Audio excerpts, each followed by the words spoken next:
Thyssen caminaba furioso de un lado a otro de su despacho.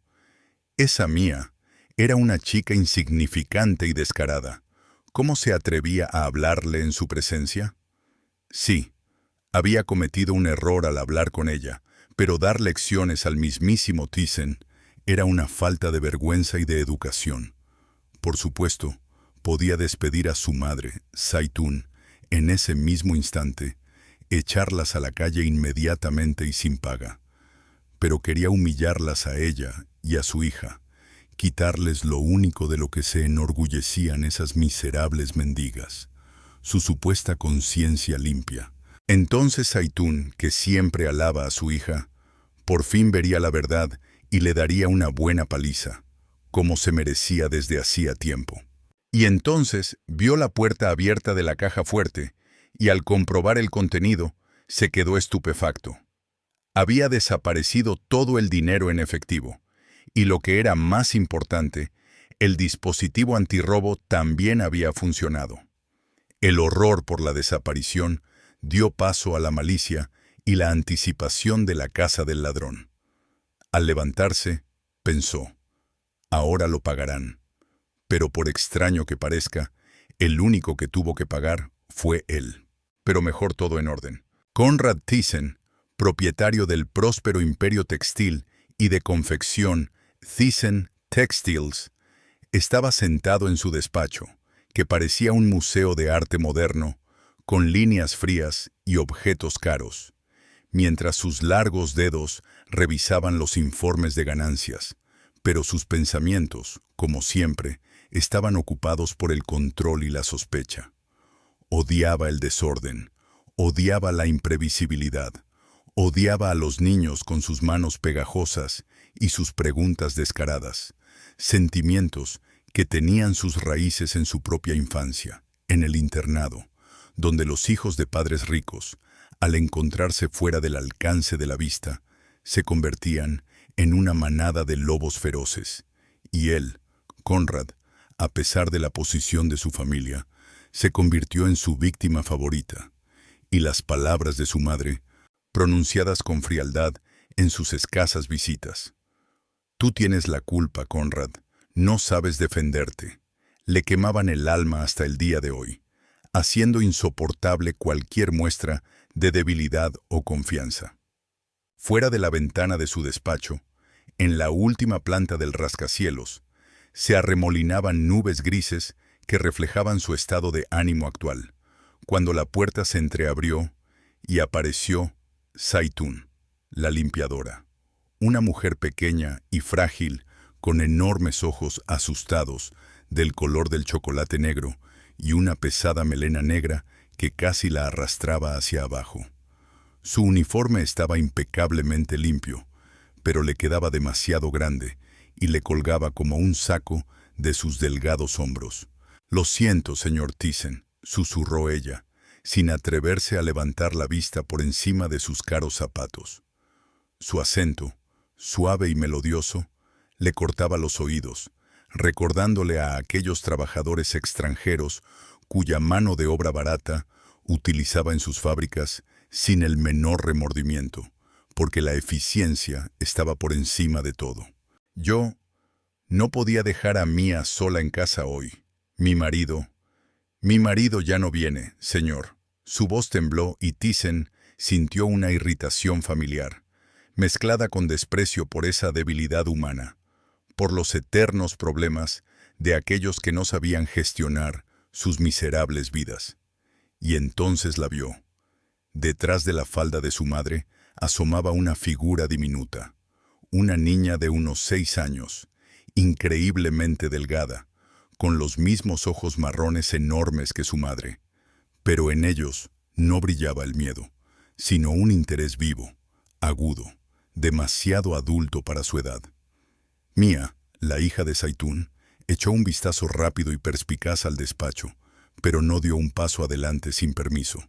Sus manitas estaban limpias. No tocó la estatuilla de cristal más cercana. «Será muy tranquila, señor. Siempre está conmigo. Le enseñaré a no molestar», dijo Zaitún suplicante, y Thyssen recordó cómo él mismo se quedaba inmóvil, tratando de hacerse invisible para no llamar la atención de sus torturadores. Pero ese recuerdo no le provocó compasión, solo reforzó su convicción. Los niños son una carga, una fuente de caos. Siempre quieren algo, siempre toman lo que no es suyo si ven la oportunidad. ¿No tocará nada?, preguntó fríamente, y su voz, grave y autoritaria, hizo que Zaitún se estremeciera. «Lo juro, señor, ni siquiera se acercará a su mesa», respondió apresuradamente, empujando a su hija hacia el pasillo. En ese momento, el teléfono sonó con fuerza sobre su enorme mesa pulida, rompiendo el silencio sepulcral del despacho. Thyssen cogió el auricular con su habitual brusquedad. «Hable». Su secretaria, Evelyn, al otro lado de la línea, informó con claridad y rapidez. «Señor Thyssen, la agencia Personal Plus ha devuelto nuestro depósito, $120,000.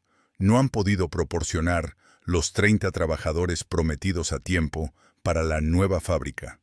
El dinero ya está en el banco, pero exigen su firma personal para confirmar la recepción». El rostro de Thyssen se descompuso de ira. Apretó el auricular con tanta fuerza que se le pusieron blancos los nudillos. La ineficiencia, el engaño, el intento de quedarse con su dinero ni siquiera por un día. Era inadmisible. «Salgo inmediatamente», espetó, ya de pie, con movimientos bruscos y económicos. «No le entreguen los documentos a nadie. Esperen a que yo llegue». Colgó el teléfono, miró a Zaitún y a Mie, que se había quedado paralizada en la puerta. «Lárguense de aquí y cuiden de la niña», les espetó por encima del hombro, mientras se quitaba la chaqueta del perchero. «Si la veo en mi despacho sin ustedes, o si falta algo, las dos se buscarán otro trabajo antes de que se ponga el sol». Pasó junto a ellas sin mirarlas.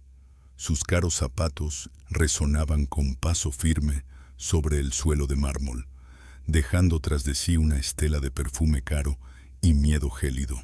Zaitún apretó a Mia contra sí, sintiendo cómo temblaba el delgado cuerpo de su hija, mientras la niña miraba la amplia espalda del millonario que se alejaba, con una mirada inteligente, llena de una comprensión poco infantil del peligro que emanaba de ese hombre.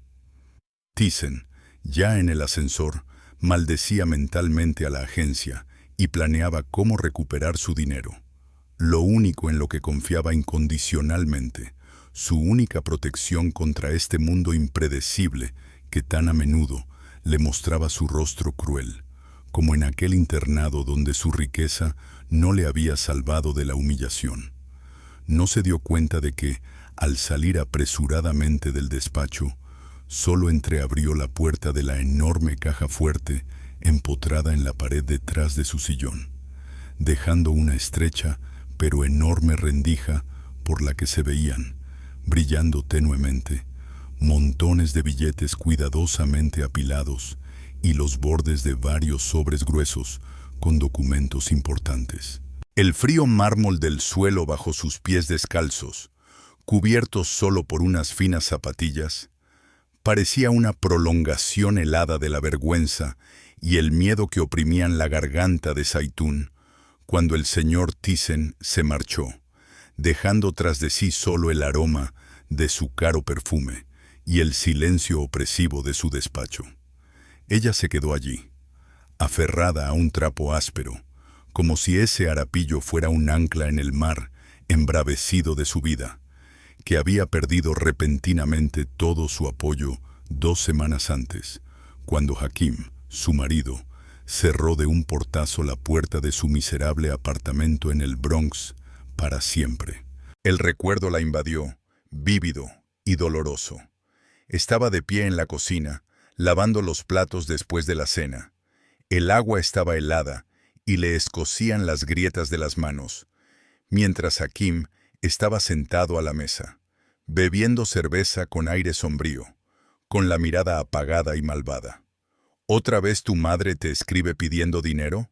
Su voz, ronca por el tabaco y la ira, rompió el silencio.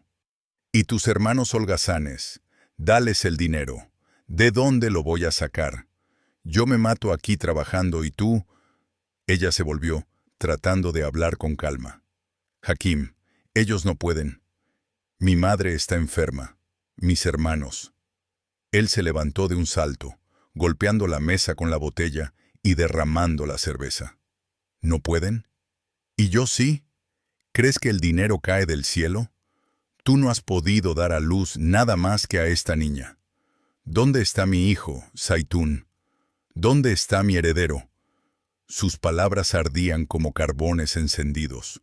Hakim, el médico dijo que después de Mía no puedo tener más hijos. Cállate, dio un paso hacia ella, con el rostro desfigurado por la ira. Los médicos mienten. Eres estéril, una rama seca. No eres mi esposa, eres un lastre. Su mano, pesada y áspera, la golpeó con toda su fuerza en la cara. Ella gritó, salió volando hacia el lavabo, vio estrellas y sintió el sabor de la sangre en la boca. Mía, al oír el grito, acudió corriendo desde otra habitación, con el pequeño rostro desfigurado por el horror. «Papá, no le pegues a mamá», gritó, interponiéndose entre ellos. Hakim solo resopló con desprecio. «Criando a tu insignificancia». Eso fue unos días antes de que se marchara. Y luego llegó el fatídico día. Tiró a un rincón su maleta raquítica, en la que había metido apresuradamente sus cosas, con los ojos brillantes por una extraña excitación ajena. «Me voy, Zaitún. He encontrado a una mujer de verdad, Fátima. Está embarazada de mi hijo. Tiene un cuerpo como un árbol frutal, no como tú, que eres un trapo seco». Se quedó en la puerta. Su figura bloqueó por un instante la escasa luz del pasillo. «Pero, Mía, ¿y nosotros?», susurró ella, sintiendo que el suelo se le escapaba bajo los pies. «Mía», sonrió él, frío y despiadado. «Tu hija, tus problemas.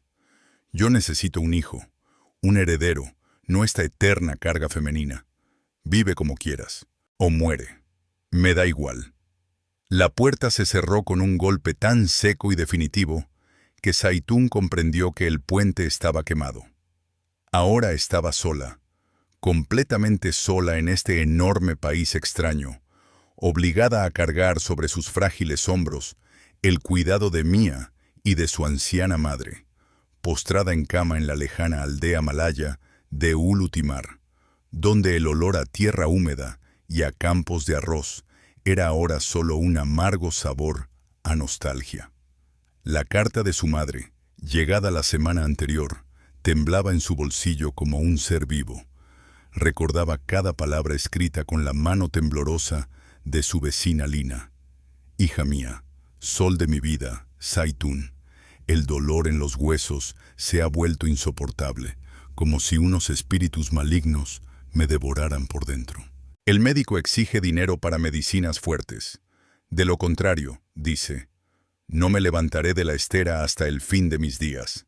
Ahmed y Rashid, mi corazón se parte. Sin el kalim de la novia no los aceptarán.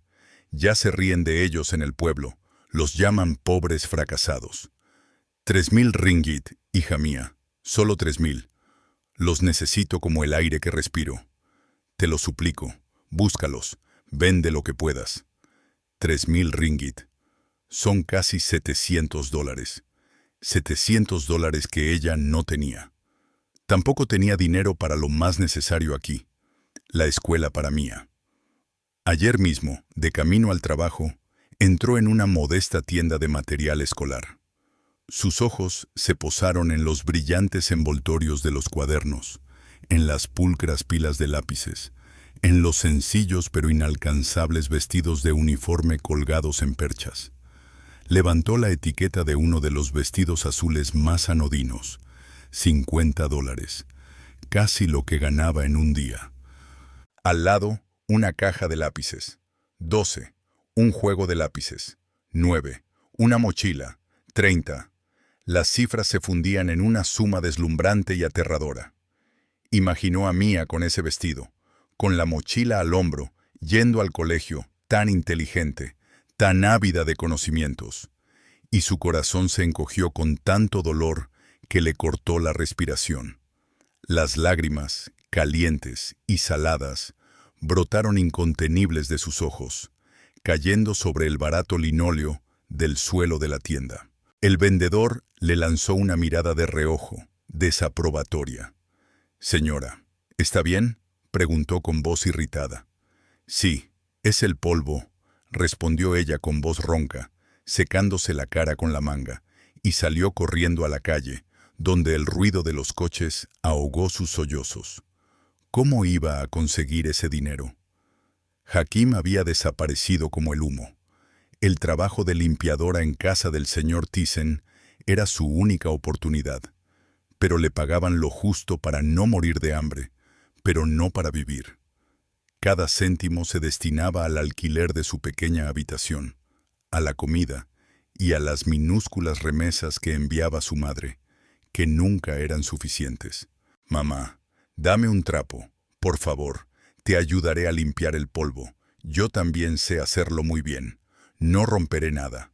La vocecita delgada, pero sorprendentemente clara y firme de Mia, sacó a Zaitún del pantano de la desesperación. Miró a su hija y vio en sus enormes ojos, oscuros como aceitunas maduras, no un capricho infantil, sino una seria determinación de compartir su duro trabajo, y una ola de amor tan fuerte y conmovedor la inundó que por un momento bloqueó todo el dolor. «Está bien, mi pececito dorado, toma este pequeño trapo», le susurró, tendiéndole a su hija un paño suave, con la voz temblorosa por la emoción. «Pero recuerda, corazón mío, nunca, nunca te acerques a la gran mesa del amo. No toques nada que haya sobre ella, ni siquiera mires de cerca, ¿me oyes? Ese hombre es terrible». Mia asintió con total comprensión.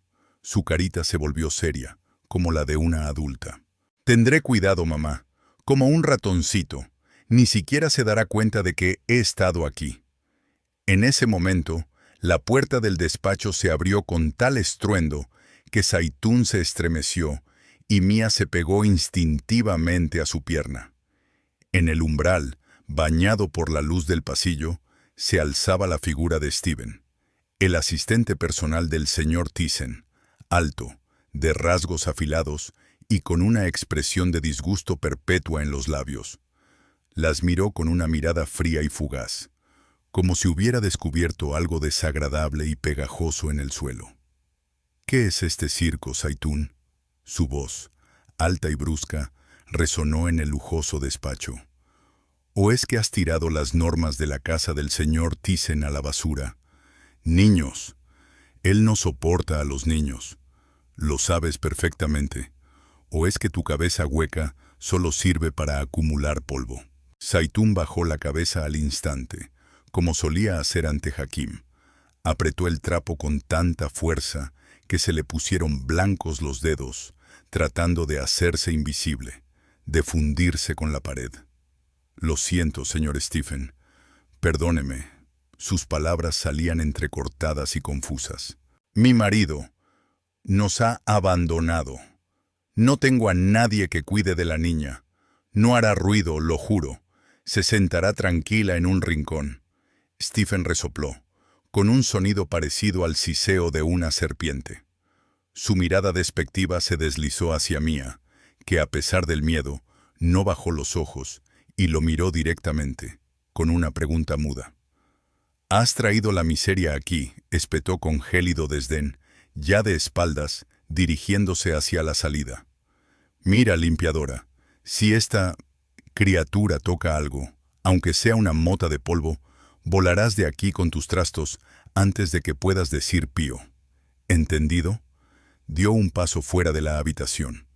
Entonces Mia, sin apartar de él sus enormes ojos demasiado adultos, preguntó de repente, clara y fuerte, como una campana: «¿Eres tan malo, tío, Stephen, porque no tienes una esposa e hijos que te quieran y no tienes a nadie a quien regalarle flores por la noche?». Stephen se quedó clavado en el sitio. Su espalda se tensó, su cuello y la nuca, y luego sus orejas se tiñeron de un color púrpura intenso.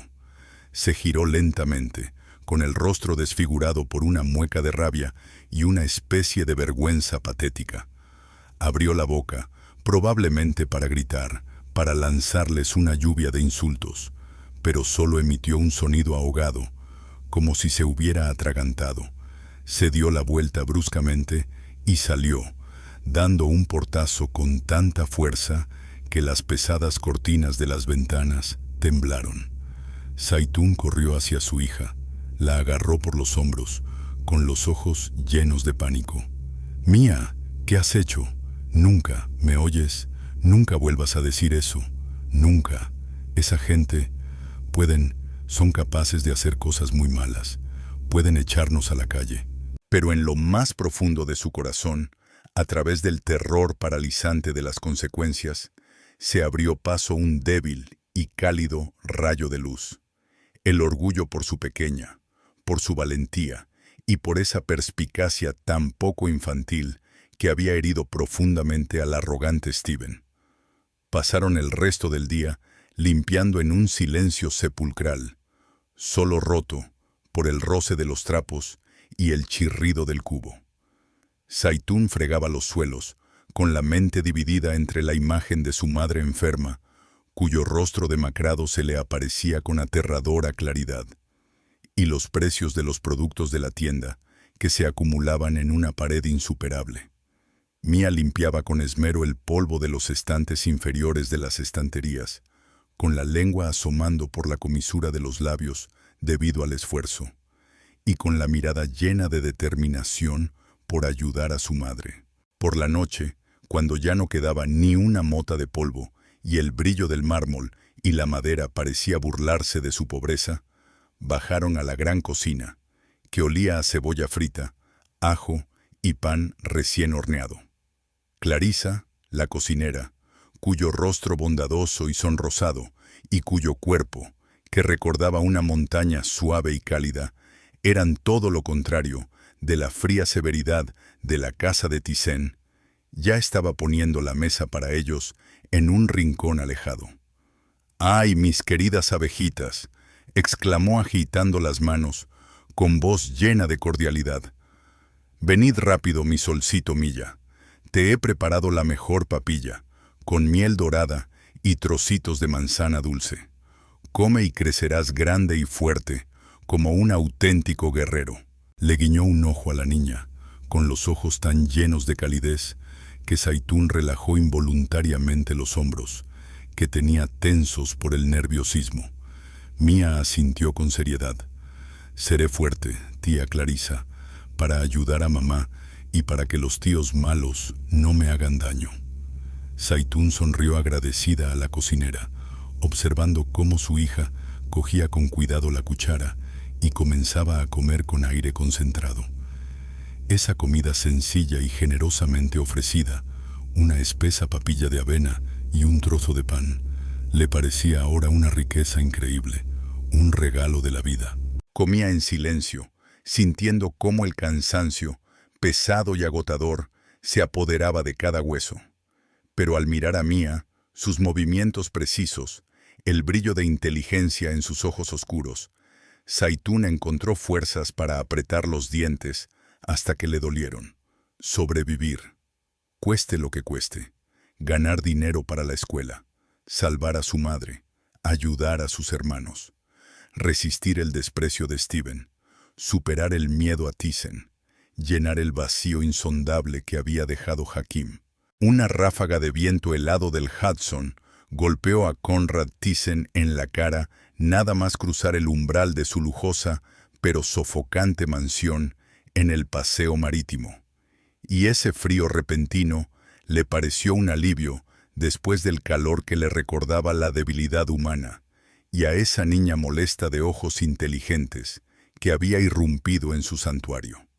Los niños, esa eterna enfermedad, el caos, la amenaza constante al orden, pasó por su mente cuando hizo un gesto brusco con la mano para llamar a la larga limusina negra que lo seguía como una sombra a la salida y que se detuvo silenciosamente junto a la acera, y el chofer, evitando mirarlo directamente, abrió la puerta. «A la oficina, rápido», espetó Thyssen, hundiéndose en la fría piel del asiento y observando cómo las manchas grises y desconocidas del paisaje urbano pasaban rápidamente por el cristal tintado, con la mente completamente ocupada por una cifra. $120,000 de fianza de vuelta, y la sospecha de que detrás de ello se escondía un engaño. Sus dedos tamborileaban nerviosamente sobre el maletín de piel de cocodrilo que tenía al lado, y en su memoria apareció el vestuario del internado, donde los chicos mayores le quitaban el dinero de los bolsillos entre las risas de los demás, y luego oía a su madre decirle al director: «Conrad siempre pierde las cosas. Es muy descuidado. Es culpa suya», lo que le hizo apretar los dientes hasta que le dolieron, porque no se puede confiar el dinero a nadie. Solo hay que tenerlo en las manos, solo en efectivo, ya que los bancos son como esos chicos poco fiables con traje, dispuestos a engañar a la primera oportunidad. El ascensor de la Thyssen Textiles Tower subió hasta la 30ª planta sin parar, siguiendo su programa personal, y las puertas se abrieron a las puertas de su imperio. El amplio vestíbulo de la secretaría, decorado con acero y mármol negro, frío y estéril, como un quirófano, donde sentada tras una enorme mesa pulida se encontraba Evelyn Jackson, cuya eficiencia predecible y minuciosa siempre le había convencido. Una mujer de unos 50 años, con la piel color chocolate oscuro, el cabello liso y recogido en un moño apretado y ya canoso, y el rostro marcado por los años de duro trabajo y tal vez de una vida difícil. Le habían tallado finas arrugas alrededor de los ojos y en las comisuras de los labios severos. Levantó sus ojos oscuros, siempre atentos y al mismo tiempo cansados, cuando él entró. «Señor Thyssen, los documentos están listos para su llegada. El dinero está en una bolsa bancaria, tal y como usted pidió, en la caja fuerte del despacho interior», dijo con voz firme y profesional, sin el más mínimo atisbo de emoción.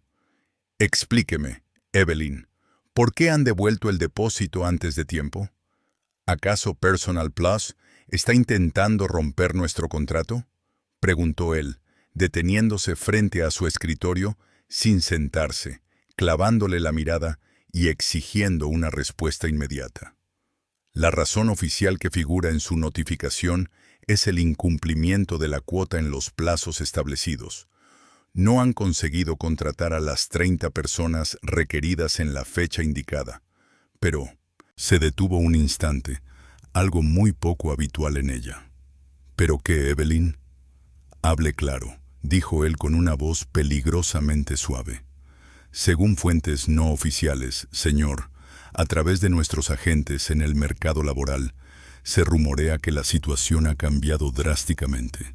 Los salarios mínimos para los trabajadores legales han aumentado considerablemente.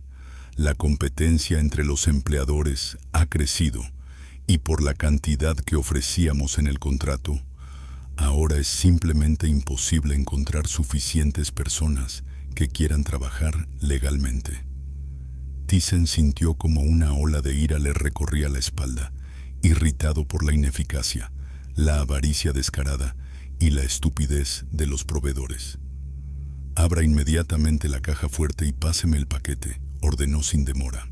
Evelyn se levantó en silencio, con movimientos precisos y económicos. Se acercó a una puerta discreta en la pared, introdujo un código complejo y luego puso la palma de la mano en el escáner. La puerta se abrió, dejando al descubierto una caja fuerte pequeña, pero extremadamente resistente, de la que sacó un grueso sobre bancario sellado. $120,000 en efectivo, señor, tal y como figura en el inventario. Cogió la bolsa y el peso del grueso fajo de billetes bajo sus dedos, la propia tangibilidad del dinero, le produjo una extraña sensación de tranquilidad, de seguridad y control. Gracias, Evelyn.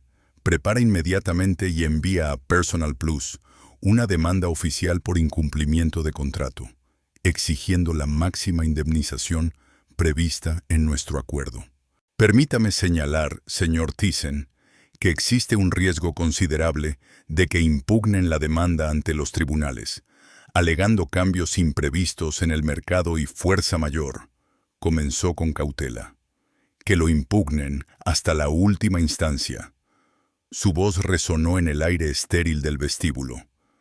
Que aprendan a cumplir los compromisos adquiridos sin mirar la coyuntura. Y mientras tanto, búscame otro proveedor de mano de obra más fiable y que sea urgente. Ya se estaba dirigiendo hacia la puerta de su despacho, pero Evelyn lo detuvo. Señor Thyssen, ha llamado el señor Antonelli, Tony, para usted personalmente. Insistía en que era urgente y pedía que le devolviera la llamada lo antes posible para tratar un asunto de personal. Tony Antonelli, un viejo zorro astuto, pensó. ¿Y qué ha dicho exactamente, Evelyn?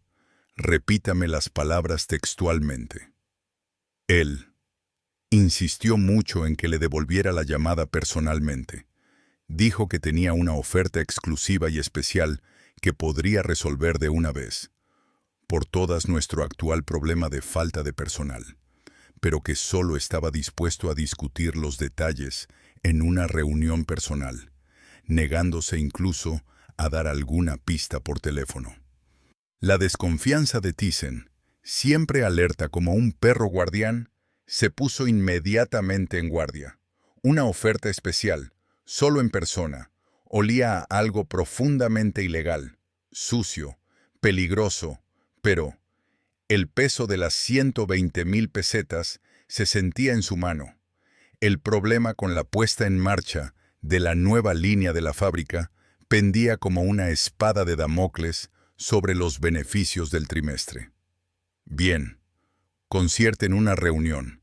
Esta misma tarde, después del trabajo, elijan un lugar, lo más neutral posible y que no llame la atención. Él mismo ha propuesto Le Bernardin. La mesa está reservada para las 8 de la tarde. Caro, pretencioso, a Tony siempre le ha gustado deslumbrar y demostrar su estatus, pensó Thyssen con un ligero desprecio. Acepto. Avísale de mi confirmación. Thyssen entró en su despacho, sintiendo la habitual sensación de poder que le proporcionaban el lujo y el orden impecable que le rodeaban, y se sumergió en el trabajo hasta la noche, dictando a Evelyn cartas severas a proveedores negligentes, analizando informes. Pero la idea de la próxima reunión y la vaga oferta especial de Tony lo atormentaba sin descanso, provocándole una mezcla de curiosidad y repugnancia. El dinero en efectivo estaba ahora en su caja fuerte personal, a sus espaldas, que había cerrado cuidadosamente después de contarlo, pero la inquietud no desaparecía. Por la noche, tras cambiarse el traje de trabajo por uno azul oscuro que le quedaba impecable, volvió a subir a la limusina y le dio una breve orden al conductor. Le Bernardin. El elegante restaurante lo recibió con el resplandor de las lámparas de cristal, el brillo de la cubertería de plata, el murmullo de las conversaciones refinadas y el aroma intenso de las trufas y las salsas caras. El maître, con modales impecables, lo acompañó a una mesa junto a la pared del fondo, ya cubierta con un mantel blanco y cubiertos relucientes. Allí, ya bebiendo coñac de una copa enorme, estaba Tony Antonelli, cuya capacidad para parecer a la vez elegante y vulgar siempre había impresionado a Thyssen. Tony llevaba una chaqueta increíblemente llamativa, casi lila, una corbata amarilla chillona con un estampado abstracto, y los dedos de sus manos, regordetas, estaban cubiertos de enormes anillos de oro con incrustaciones, demasiado llamativos para el buen gusto. Su rostro, que en su juventud, cuando se conocieron en una de las obras donde el joven y ágil Tony reclutaba trabajadores migrantes. Era enérgico e incluso atractivo. Ahora era carnoso, flácido, con bolsas bajo los ojos pequeños y saltones, y las canas en el cabello, que en otro tiempo había sido negro y espeso, solo acentuaban el cansancio agudo y una especie de suciedad interior que se traslucía a través del brillo caro. Conrad, viejo, estás impecable, como siempre, como salido de una revista, exclamó Tony, levantándose y extendiendo la mano con excesiva teatralidad. Su voz sonaba fuerte, llamando innecesariamente la atención, y Thyssen sintió la familiar irritación que le provocaba esa vulgaridad. Tony asintió con moderación, rozando apenas su mano húmeda y dejándose caer en el sillón de enfrente. ¿Qué te apetece beber? ¿Coñac? ¿Whisky? Tienen un Armagnac divino, de añada centenaria.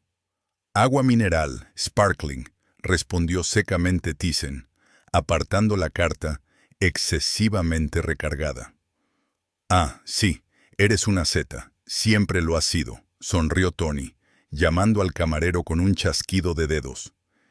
Intercambiaron algunas frases sobre el tiempo, conocidos comunes, el aumento de los precios de los inmuebles, trivialidades sociales tras las cuales Thyssen solo sentía impaciencia y una tensión creciente. Cuando el camarero trajo el agua y se retiró, Tony bebió un sorbo de coñac. Dejó la copa con exagerada pulcritud. Se limpió los labios con una servilleta y sus ojos inquietos se posaron por fin en Thyssen con una seriedad poco natural. Bueno, Conrad, viejo amigo, creo que deberíamos pasar a los negocios y discutir mi oferta especial, que estoy seguro te interesará, comenzó, bajando la voz, aunque había bastante ruido a su alrededor. Ya sabes, la situación del mercado ahora mismo es una mierda. Los trabajadores legales son oro, pero hay vías alternativas, vías muy lucrativas. Sacó de un bolsillo interior de la chaqueta una pluma de oro y una pequeña y cara libreta y la abrió por una página en blanco. Existe la posibilidad de traer gente, digamos que no, a través de los canales legales habituales, y no del todo adecuados en todos los aspectos para trabajar según tus contratos oficiales y, la legislación local. Pero Conrad, confía en un viejo amigo. El ahorro será enorme, simplemente fantástico, y además inmediato. Mira. Y empezó a escribir rápidamente, casi febrilmente, columnas de números en el bloc de notas. El coste del transporte por vías alternativas, el salario previsto, muy inferior al mínimo, la ausencia de impuestos, seguros y compensaciones. Las cifras eran realmente tentadoras, muy tentadoras.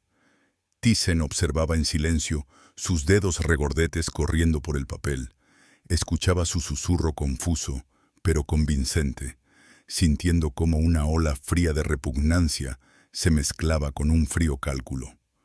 Cuando Tony terminó y levantó la vista, esperando una reacción, Thyssen se inclinó ligeramente hacia adelante sobre la mesa, clavó sus gélidos ojos en su interlocutor y preguntó muy bajo, casi en un susurro, pero con una claridad asesina.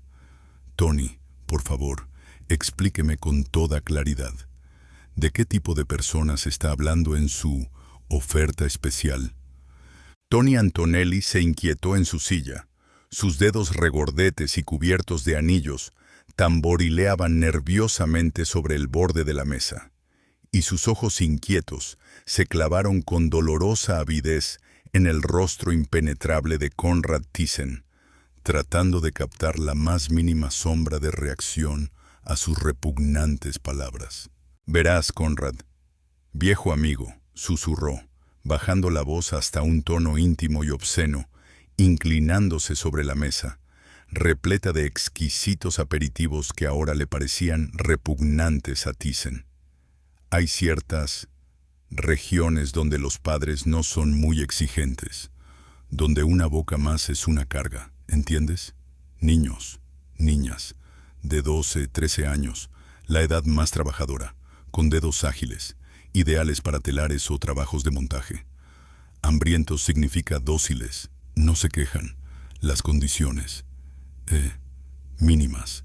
Duermen donde pueden, comen lo que les dan y se les puede pagar. Se frotó significativamente el pulgar y el índice. Una miseria, centavos en comparación con los legales. Y la documentación. Tony hizo un gesto con la mano, como espantando una mosca molesta. Pura formalidad. Sé cómo hacerlo para que todo parezca decente, para las inspecciones. Ni un solo músculo se movió en el rostro de Thyssen. Solo sus ojos helados se entrecerraron hasta convertirse en dos agujeros afilados que se clavaron en el rostro sudoroso y excitado de su interlocutor. Al ver esa máscara de piedra, Tony se apresuró a añadir, con una sonrisa aduladora, pero con un miedo animal en los ojos por perder la oportunidad. Ya sé, Conrad, cómo trabajas, cómo crece tu imperio. Eres un hombre de negocios nato. Las ganancias son sagradas. He pensado, bueno, ya sabes, para alguien como tú, para tu envergadura. Es un hallazgo, un ahorro gigantesco ya en el primer trimestre. Los riesgos son mínimos, te lo garantizo. De repente, el lujoso restaurante se volvió sofocante. El olor a trufas se mezcló con un regusto a podredumbre y decadencia humana.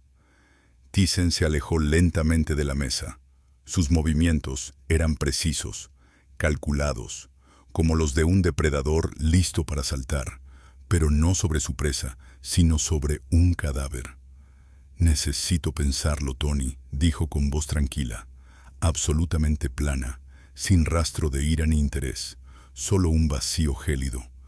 «Me pondré en contacto contigo». Sin esperar respuesta, sin mirar al atónito Antonelli, se levantó. Dejó sobre la mesa varios billetes de gran valor que cubrían con creces la cuenta y se marchó sin volverse, con la espalda recta y el traje impecable como única respuesta a la repugnante propuesta. El aire frío de la noche de Manhattan no pudo apagar el fuego infernal de la ira que se apoderó repentinamente de Conrad Thyssen. Era un hombre de negocios, duro, sin escrúpulos dentro de la ley de la jungla empresarial. Exprimía hasta el último centavo de los beneficios. Pero esto, utilizar a los niños como material de consumo, como materia prima barata y sin derechos. Eso era indigno de él. Era como si las sucias manos de los torturadores del internado volvieran a atraerlo desde el pasado, solo que ahora él debía convertirse en uno de ellos. «Cabrón», siseó entre dientes, tirando el maletín al asiento de la limusina. «A casa. Inmediatamente». Conducía apretando los puños con tanta fuerza que las uñas se le clavaban en las palmas, sin ver ante sí las luces de la Quinta Avenida, sino los ojos codiciosos de Tony y las sombras imaginarias de los niños hambrientos y asustados que trabajaban en sus máquinas. Sin duda estaba a favor de los beneficios, pero no a ese precio. La idea de que alguien pudiera sospechar que estaba dispuesto a dar ese paso le quemaba el orgullo más que la ira. La limusina se detuvo silenciosamente frente a la entrada de la mansión. Thyssen salió bruscamente. Apenas el chofer abrió la puerta y casi entró volando en el vestíbulo. Sus pasos resonaban en el lujoso vacío.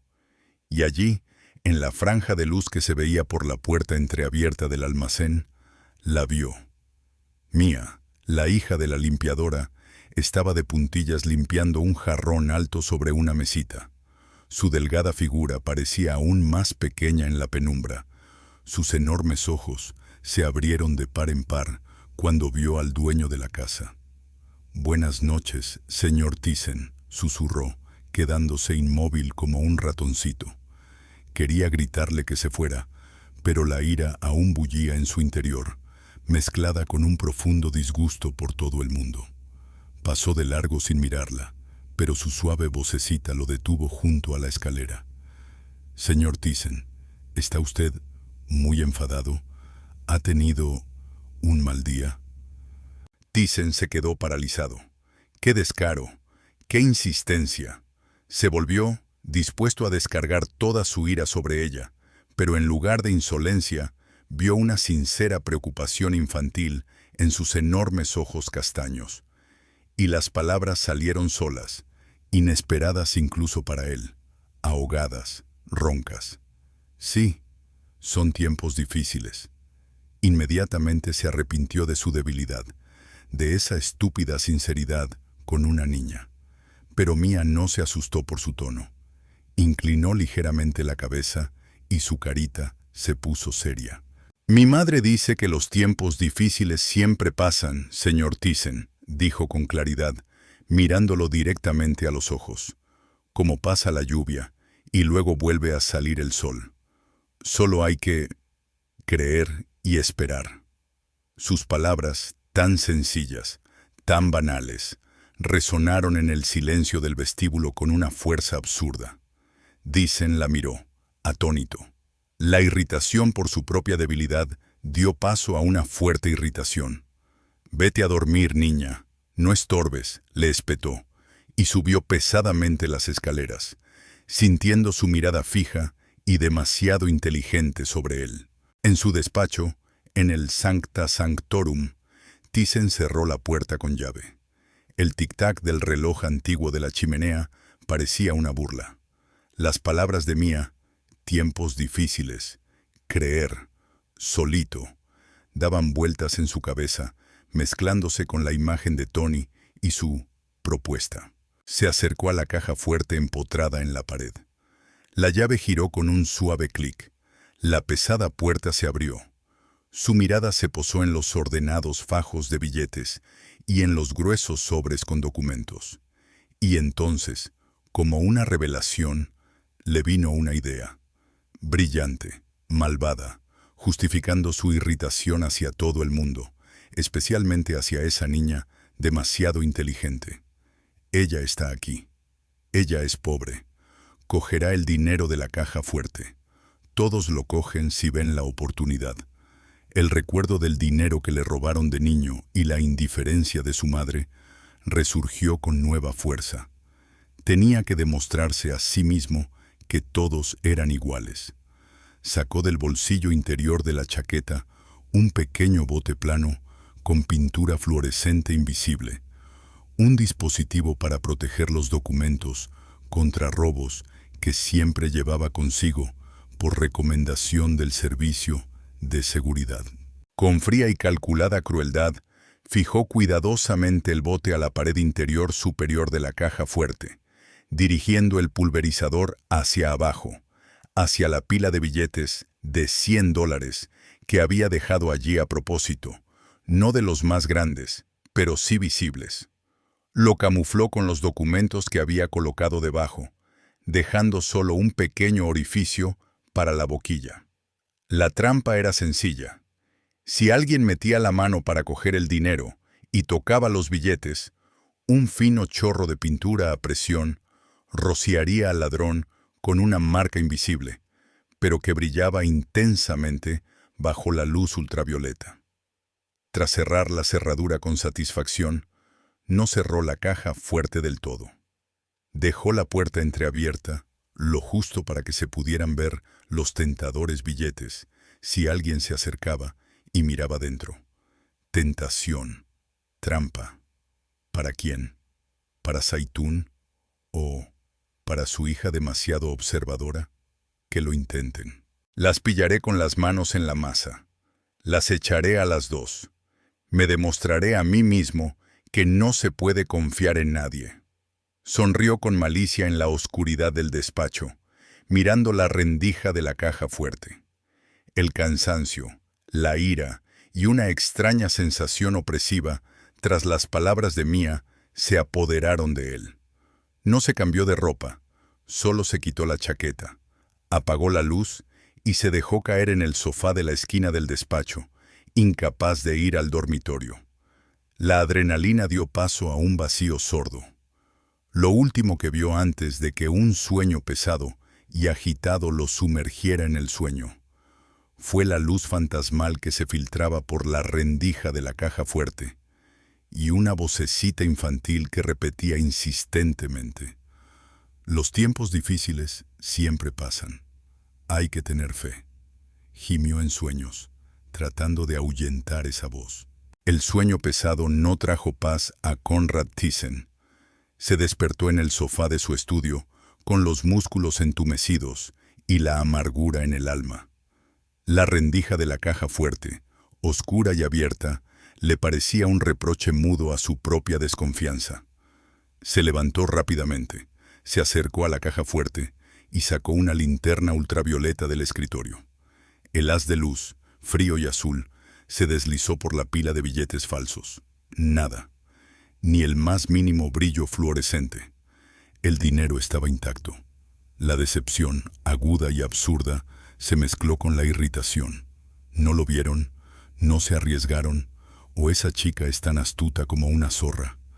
Cerró de golpe la pesada puerta, giró la llave hasta el fondo y el clic sonó como la sentencia de su estúpida idea.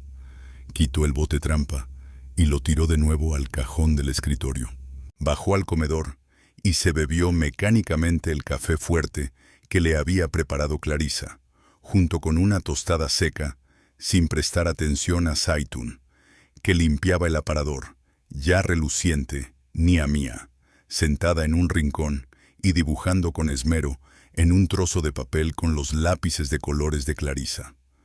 La niña lo saludó en voz baja, pero él solo asintió con el ceño fruncido, sumido en sus pensamientos sobre la conversación de ayer con Tony y la trampa vacía. Apenas terminó su café, se oyó un timbre seco en el vestíbulo, seguido de pasos seguros. Steven entró en el comedor. Su impecable traje y su mirada fría contrastaban con el cansancio matutino de Thyssen. «Buenos días, señor Thyssen.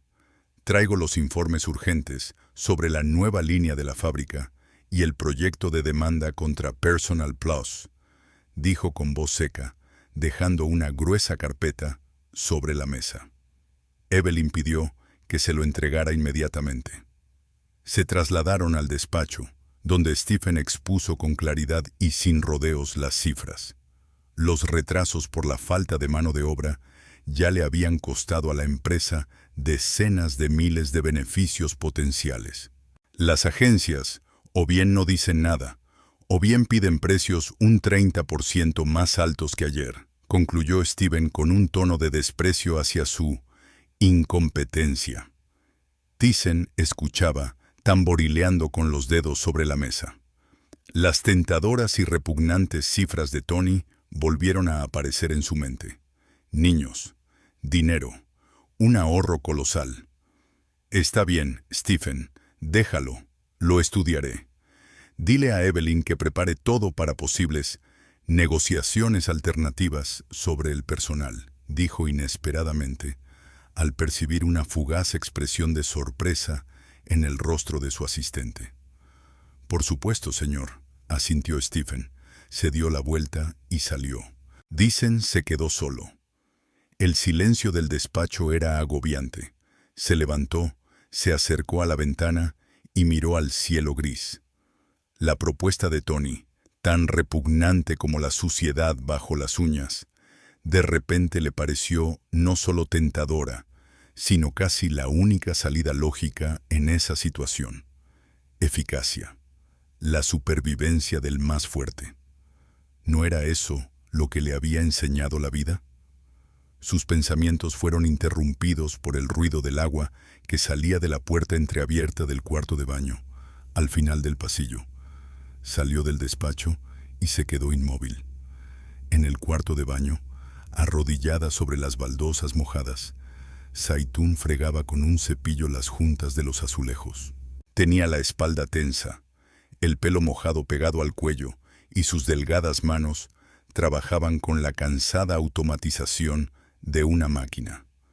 A su lado, en cuclillas, con un pequeño trapo en la mano, Mía fregaba las baldosas inferiores, repitiendo diligentemente los movimientos de su madre. Su carita estaba concentrada, con la lengua asomada por la comisura de los labios debido al esfuerzo. La imagen de su trabajo conjunto, tan lamentable y a la vez tan tenaz, tocó de repente algo muy profundo en Thyssen, pero enseguida le vino otro pensamiento, frío y cínico. Ahí están, hambrientos, sumisos, dispuestos a todo por unas migajas, como aquellos de los que hablaba Tony. Su corazón, en contra de su voluntad, se estremeció, pero no por compasión, sino por darse cuenta de la espeluznante practicidad de la propuesta de Antonelli. No veía en ellos a personas, sino la confirmación de su teoría. Stephen, al volver del vestíbulo con su maletín, pasó junto al cuarto de baño. Al verlos, frunció los labios en su habitual mueca de desprecio. «Zaitún, ¿cuánto tiempo vas a estar aquí revolviendo? Recoge a tu descendencia y termina de una vez». Al señor Thyssen no le gusta que le estorben, espetó. Zaitún se estremeció, levantó la vista asustada, vio a Thyssen al final del pasillo y se encogió aún más. «Ya casi hemos terminado, señor Steven, señor», susurró, levantándose apresuradamente y protegiendo con su cuerpo a Mia, que también se había levantado y escondido el trapo detrás de la espalda. Steven resopló y se dirigió hacia la salida. Mia, mirándolo, susurró de repente: «Siempre está tan enfadado». Zaitún le hizo callar con un gesto, cogió el cubo y la fregona, y casi empujó a su hija fuera del cuarto de baño, lanzando a Thyssen una mirada asustada y apologética antes de desaparecer hacia la cocina. Thyssen la siguió con la mirada, con una extraña mezcla de irritación, fastidio y un interés subyacente por la propuesta de Tony. Regresó a su despacho con la intención de sumergirse en los informes de Steven. Al acercarse a la mesa, se estiró mecánicamente hacia el cajón donde guardaba los puros, y su mirada se posó en la caja fuerte, y se quedó paralizado. La puerta de la caja fuerte, que había cerrado con tanto cuidado por la mañana, estaba ahora entreabierta, más de lo que la había dejado ayer. El corazón de Thyssen comenzó a latir con fuerza. Abrió la puerta de un tirón. Su mirada se dirigió al lugar donde estaban las pilas de billetes falsos. No había dinero, solo un espacio vacío. La adrenalina le subió a la cabeza. Cogió la linterna ultravioleta y con manos temblorosas dirigió el haz de luz hacia el interior de la caja fuerte y se quedó sin aliento. La pared interior, los estantes, los fajos de dinero contiguos. Todo estaba cubierto por un patrón fluorescente fantasmal, pero claramente visible bajo la luz ultravioleta. La trampa había funcionado. Se había rociado la pintura. Alguien había intentado robar el dinero. Un ladrón. Había atrapado al ladrón. Salió corriendo del despacho, impulsado por una ira desenfrenada y un regocijo malicioso. «Zaitún, aquí, inmediatamente», gritó con voz ronca por la furia, que resonó por toda la casa. Zaitún salió corriendo de la cocina, pálida como un lienzo, seguida por una asustada Mia. Clarissa asomó la cabeza por la puerta de la cocina, con su rostro bondadoso, desfigurado por la inquietud. «¿Qué ha pasado, señor?», balbuceó Zaitún. «Las manos. Enséñame las manos. Las dos», gritó Thyssen, acercándose a ella y enfocándola con la linterna. Zaitún, temblando, extendió sus manos nudosas y enrojecidas por el trabajo. Thyssen encendió la luz ultravioleta. Nada. Piel, grietas, restos de detergente, pero ningún brillo fluorescente. La decepción lo golpeó, pero inmediatamente fue sustituida por una nueva idea. Se volvió bruscamente hacia Mia. «Tú, dame las manos». Mia escondió asustada las manos detrás de la espalda, y sus ojos se hicieron enormes. «Mia, enséñalas», gritó Zaitún, con voz temblorosa. La niña sacó lentamente las manos. En sus pequeñas palmas y dedos Especialmente en los de la mano derecha, había manchas y rayas de color rosa, rojizo brillante, aún húmedas.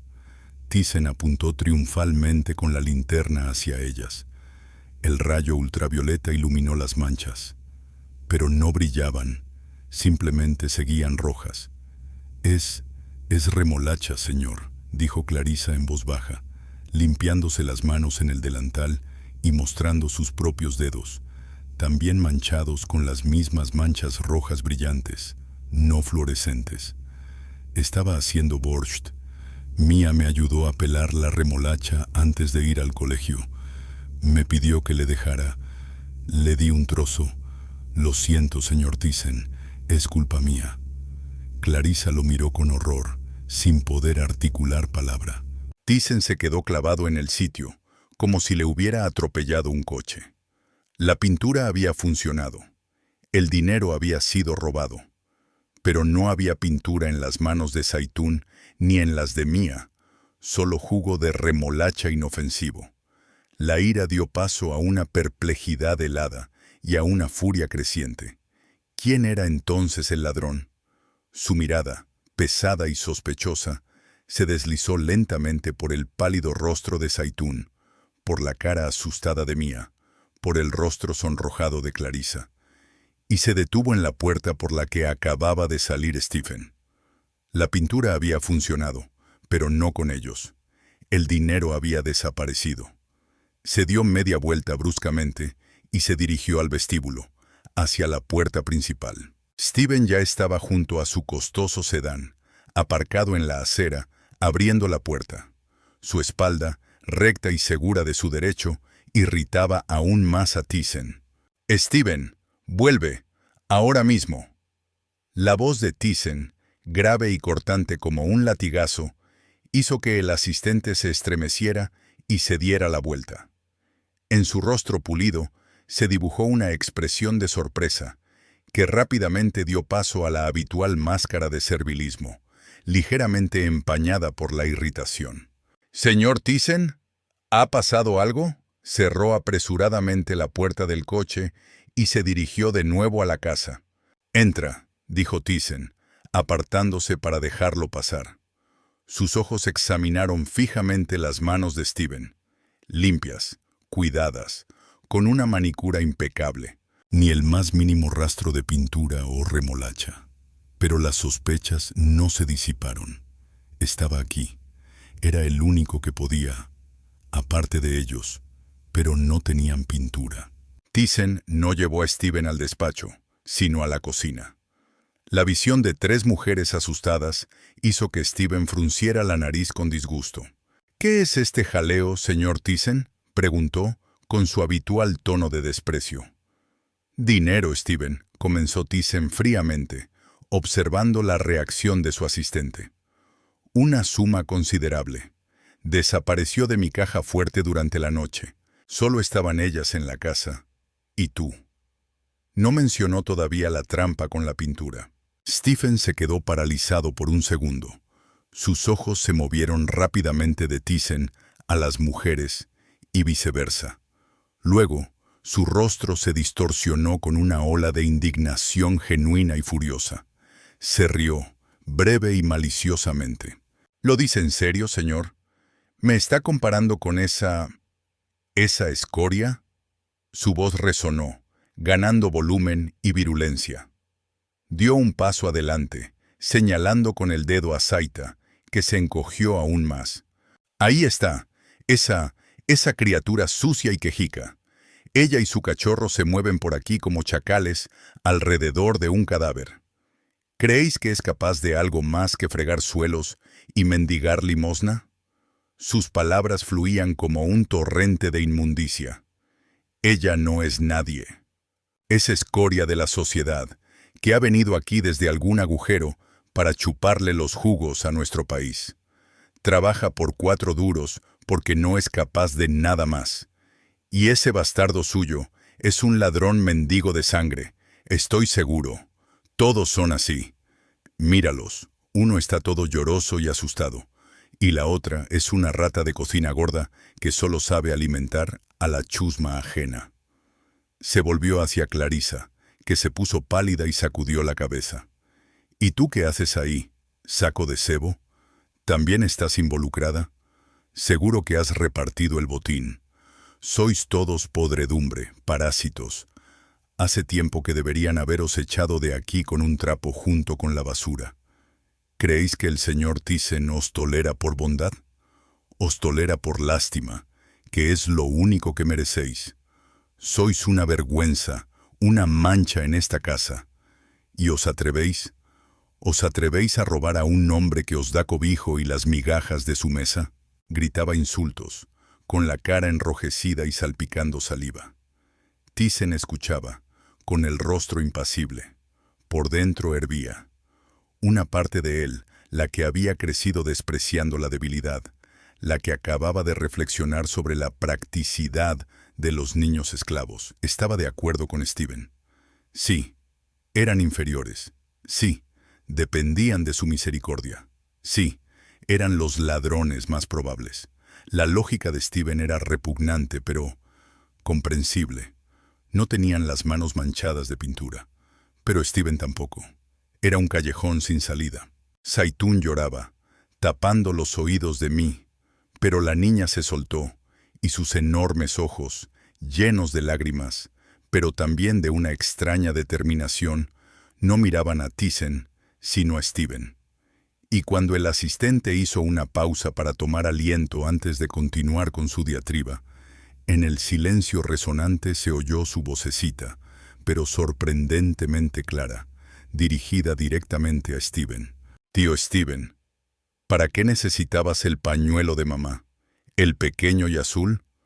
Lo cogiste esta mañana, cuando mamá estaba lavando tu coche». El efecto fue instantáneo y abrumador. Stephen, que estaba rojo de ira, palideció bruscamente. Su boca, que un segundo antes escupía insultos, quedó abierta. Dio un paso atrás. Sus ojos se posaron en Thyssen, luego en Zaitún y luego en el suelo. En ellos se reflejó un miedo animal imposible de fingir. ¿Qué? ¿Qué tontería es esa? ¿Qué trapo? Intentó gritar, pero su voz se quebró y se volvió chillona. Zaitún dejó de llorar y miró a su hija con asombro. «Mía, ¿de qué estás hablando? Mamá, ¿recuerdas que me diste tu viejo trapo azul para las muñecas y luego te fuiste a lavar el coche del señor Stephen?», dijo Mía rápidamente, mirando a su madre y no al asistente. «Y yo lo vi desde la ventana del trastero. El señor Stephen se acercó a ti. Te dijo algo con tono severo. Tú te asustaste y le diste el trapo. Él lo apretó en su puño y se fue a su habitación, abajo, muy rápido». Thyssen no esperó a que terminara. Se acercó a Stephen, con el rostro terrible por su gélida ira. «Las mangas. Súbete las mangas. Ahora mismo». «Señor, eso es una locura. Son tonterías de una niña. Está mintiendo», gritó Stephen, retrocediendo. Pero Thyssen era implacable. Lo agarró por la muñeca y le subió con fuerza la manga de su costosa camisa. Y allí, en la parte interior del antebrazo, justo por encima de la muñeca, bajo el haz de luz ultravioleta de una linterna que Thyssen sacó rápidamente de su bolsillo, brilló una mancha brillante de pintura fluorescente de color verde neón. La forma de la mancha coincidía con el trozo de trapo arrugado, la misma trampa con la que Stephen probablemente había intentado limpiar la pintura o protegerse la mano, pero solo había conseguido untarla y dejar una marca irrefutable. La cocina se quedó en silencio. Solo se rompía por el jadeo pesado e intermitente de Stephen. La verdad, cruel e irrefutable, flotaba en el aire, más brillante que cualquier rayo ultravioleta. Thyssen miró a su asistente, a esa mancha de vergüenza, y en su cabeza resonaban sus propias palabras. «Sois podredumbre, parásitos, una mancha en esta casa». La ironía del destino era amarga e implacable. La prueba se volvió contra quien la había ideado. Thyssen se encontraba de pie junto a Stephen, que apretaba entre sus manos los fajos de billetes robados. El haz de luz de la linterna seguía iluminando la mancha de pintura fluorescente en su mano, la marca del ladrón. Pero la ira dio paso a otro sentimiento, una decepción gélida y un extraño vacío. No miraba la mancha, sino el rostro del hombre al que conocía desde hacía años. Le vinieron a la mente recuerdos.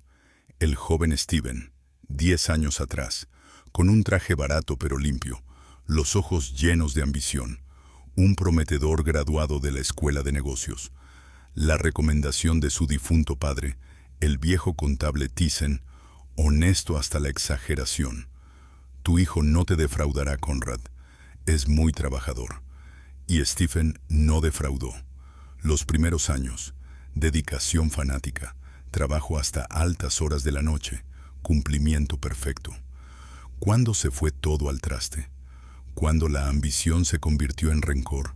¿Por qué, Stephen?, preguntó Thyssen en voz baja, con un tono cansado pero no enfadado. ¿El sueldo? ¿El estatus? Lo tenías todo para crecer. ¿Por qué robar? Stephen, todavía pegado a la pared, apretó los fajos de billetes con tanta fuerza que se arrugaron. Su miedo comenzó a ser sustituido por la amargura acumulada durante años. Se sonrojó, con una intensa sensación de vergüenza y rabia. ¿El sueldo?, espetó con una sonrisa torcida. ¿A eso llamas sueldo? Soy tu mano derecha. Dirijo la mitad de tu imperio mientras tú cuentas las ganancias en tu despacho. Y me pagas el salario mínimo de un oficinista.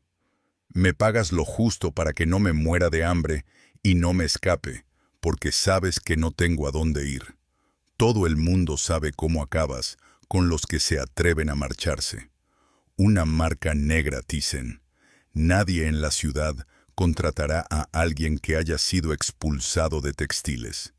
Estoy encerrado aquí, como en una jaula de oro con barrotes de dólares que no quieres pagar. Dio un paso adelante, con los ojos encendidos. ¿Y el crecimiento? ¿De qué crecimiento hablas? Tú no delegás, tú dictás. Yo soy un funcionario, un tornillo en tu máquina de exprimir beneficios. 2 años, Conrad. 2 años trabajando como un burro, y tú solo sabes amasar dinero como un dragón. Pagas una miseria tanto a los trabajadores migrantes de las fábricas como a mí. Avaricio, avaricioso y despiadado. Stephen se calló, jadeando, con los ojos desorbitados, y la conciencia de que acababa de cruzar todas las líneas lo invadió con una nueva ola de terror. Esperaba un rayo, la destrucción inmediata. Thyssen lo miró. Las palabras de Stephen, duras, pero por desgracia, no desprovistas de verdad, caían como piedras en el tranquilo estanque de sus convicciones. Siempre lo había considerado un ahorro razonable, una protección contra la deslealtad. Pero, ¿veía a Stephen como un ser humano? ¿O solo como una herramienta? ¿Como en Zaitún? ¿Como en esos niños de los que hablaba Tony? Las reglas del juego en las que creía firmemente de repente le parecieron podridas e inhumanas. Tacaño, sí, posiblemente, pero no un canalla, no del todo.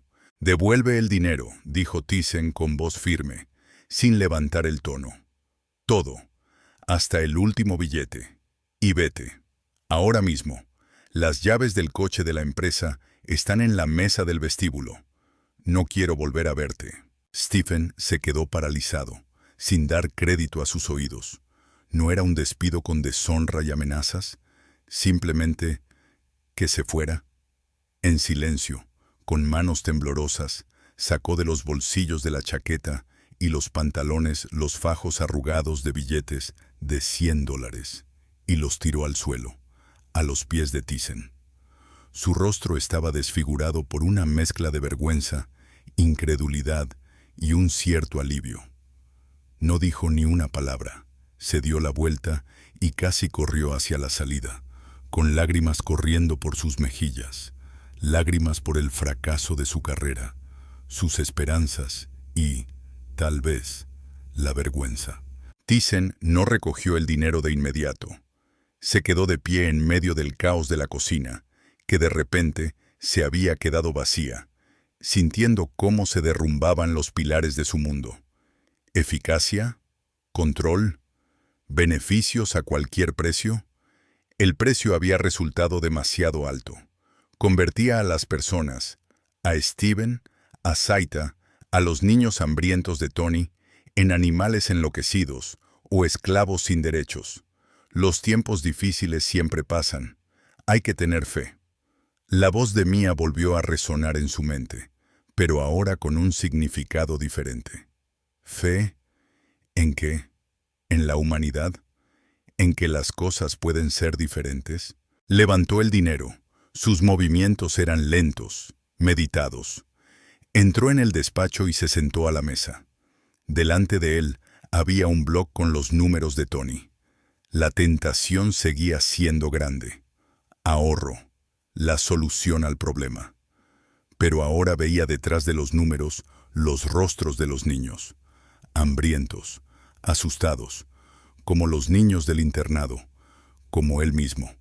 Cogió el teléfono, marcó el número de Tony. «¿Tony? Soy Conrad. Tu propuesta la acepto». Su voz era firme, pero por dentro se sentía repugnado por sí mismo. «Pero primero quiero ver la mercancía, en persona. Ahora mismo. ¿Dónde están?» Tony, al otro lado del teléfono, se animó de golpe. «Viejo amigo, sabía que eras un hombre práctico. En media hora, estación 14, el viejo hangar. Allí te espero». La limusina corría por la zona industrial. Thyssen permanecía en silencio, mirando a través del cristal oscuro. Su rostro era una máscara de piedra. Llegaron a un hangar destartalado junto al agua. Tony, radiante, con su llamativa chaqueta, ya esperaba junto a la puerta lateral. «Conrad, bienvenido al futuro de tus ganancias». Le dio una palmada en el hombro a Thyssen. Thyssen se apartó. «Enséñame». Dentro del hangar reinaba la penumbra y olía a humedad, óxido y cuerpos humanos sin lavar. Tony lo llevó hasta la pared del fondo, donde había unas enormes puertas metálicas parecidas a las de una cámara frigorífica. Apartó el pesado cerrojo. «Mira, el recurso más barato y trabajador que existe». Thyssen miró dentro. Se le cortó la respiración. En una habitación diminuta y sofocante, más parecida a una jaula o un trastero, había niños sentados en colchones sucios, apretujados unos contra otros. 10, quizá 12, niños y niñas, rostros cetrinos, ojos enormes, vacíos o llenos de miedo animal. El mayor no tenía ni 14 años. Miraron en silencio la luz brillante que entraba por la puerta abierta, como animales atrapados en el haz de luz de una linterna de cazador. Uno de los niños, el más pequeño, sollozó. «¿Ves?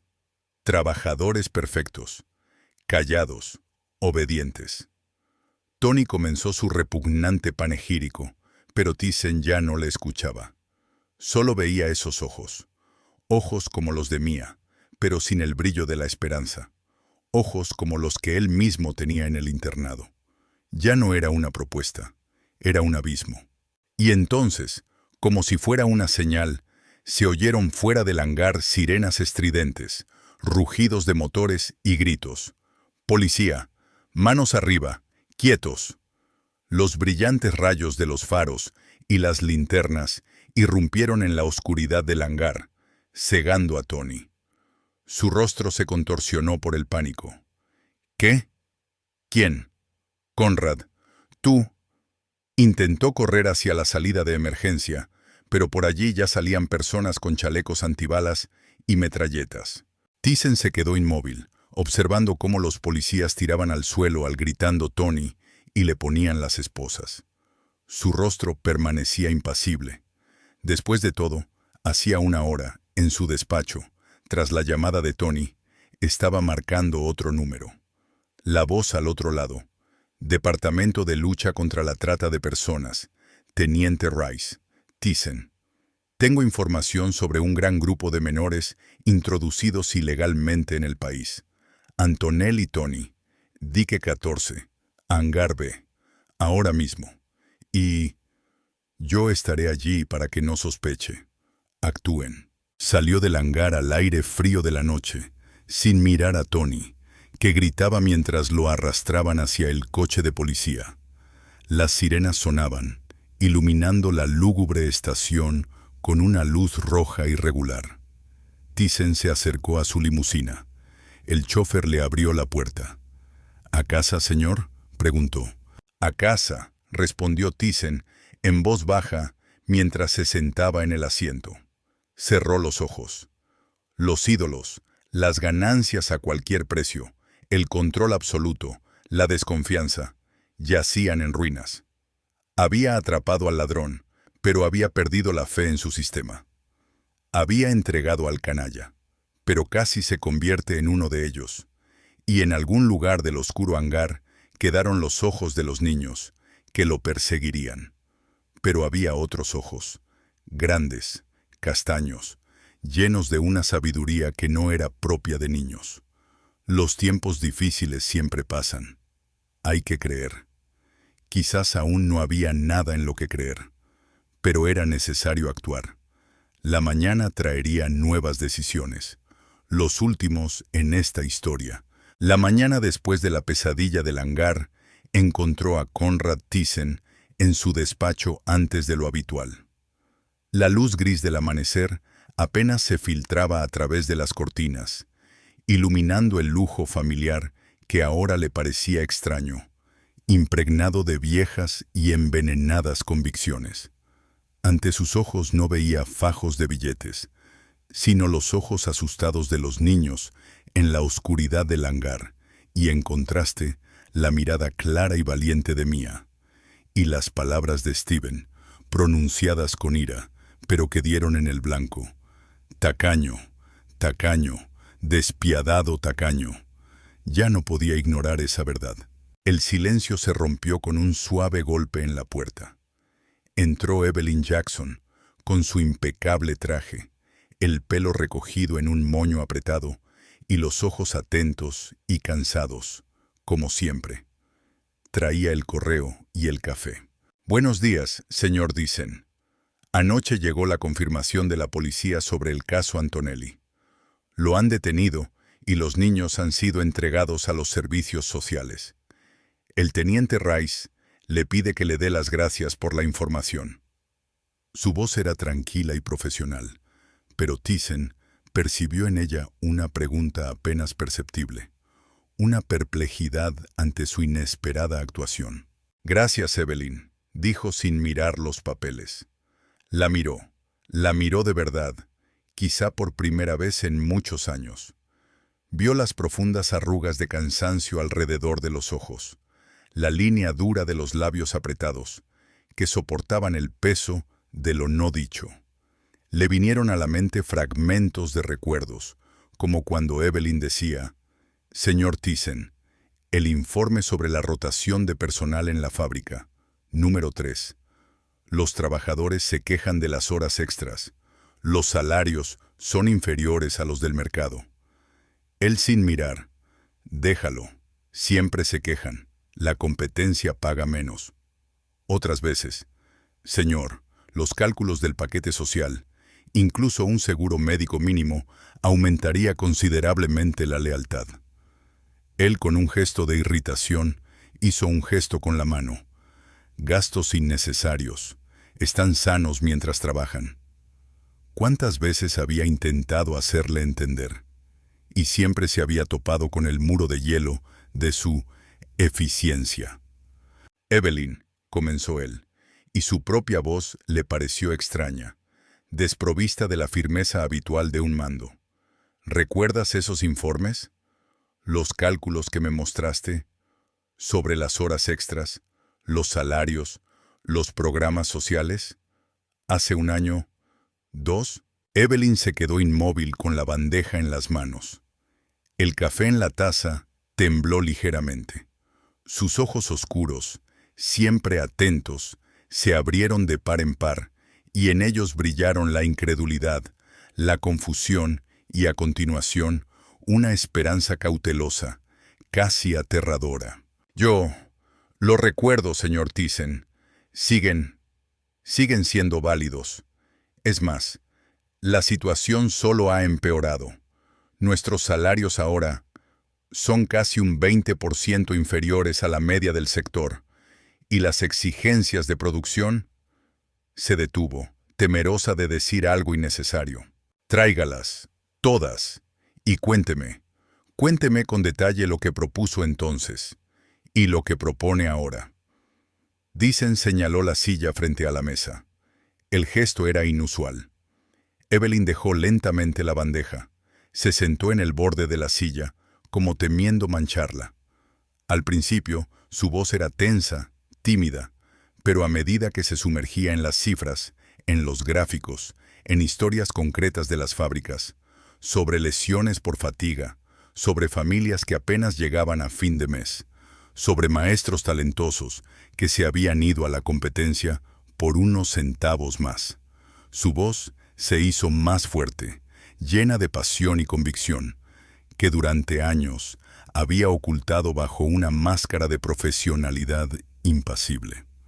No hablaba solo de dinero, sino del capital humano, de la lealtad que no se puede comprar con miedo, sino que solo se puede ganar con respeto y justicia. No proponía la ruina, sino inversiones a largo plazo, la revisión de las normas de producción, un aumento gradual y significativo de los salarios hasta un nivel que garantizara una vida digna, la introducción de un seguro médico básico para todos, un programa de construcción de viviendas asequibles para los trabajadores cerca de las fábricas, con el fin de aliviar la pesada carga del alquiler y los largos desplazamientos. Thyssen escuchaba, en silencio, atentamente, sin interrumpir. Su rostro permanecía impasible, pero por dentro se desataba una tormenta. Cada cifra que mencionaba Evelyn golpeaba sus antiguos dogmas. No veía gastos abstractos, sino personas concretas, como Zaitún, como sus antiguos trabajadores, como Steven antes de su caída. Y comprendió que su antiguo sistema no solo era cruel, sino también corrupto y autodestructivo. Generaba ladrones, desesperación y odio. «Basta», dijo finalmente, cuando Evelyn se calló, esperando la habitual negativa. Ella se encogió, preparándose para el golpe.